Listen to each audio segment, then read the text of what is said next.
Throughout history, we have seen periods of political unrest characterized by fashion trends cropping up in responses to change in policy. This isn't surprising when you consider that fashion at its core is a form of expression and is a powerful tool for expressing dissent with the cultural zeitgeist. The flower power movement of the 70s was born of hippie culture that used bright colors and floral motifs to represent their rejection of state-sanctioned violence and US involvement in the Vietnam War. Los Angeles in the early 40s saw racial violence and riots against young Latino men who wore zoot suits to express a desire for individuality and creativity during a brutalist World War II era, and arguably one of the most well-known examples of fashion as a tool of political dissent, the punk movement, which is characterized by an anti-establishment and anti-authoritarian philosophy. With the United States transitioning into a conservative government that is already attempting to restrict things like gender expression and queer rights, it's no surprise with the first Fashion Week with Trump in office, we are already seeing the fashion industry voice its response. Collina Strada is a New York-based fashion brand started by Hillary Taymor. It describes itself as a platform for climate awareness, social awareness, change, and expression. Since its inception in 2008, Taymor has been dedicated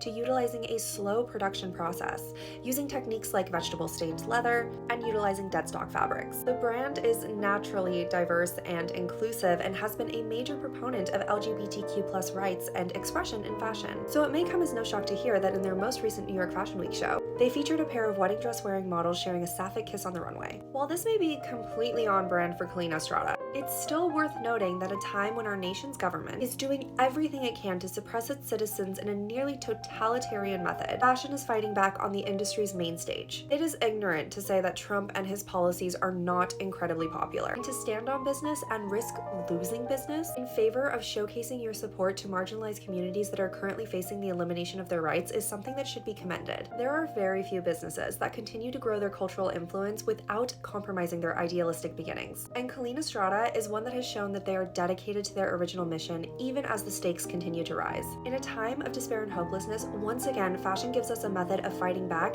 and a means of taking back our power.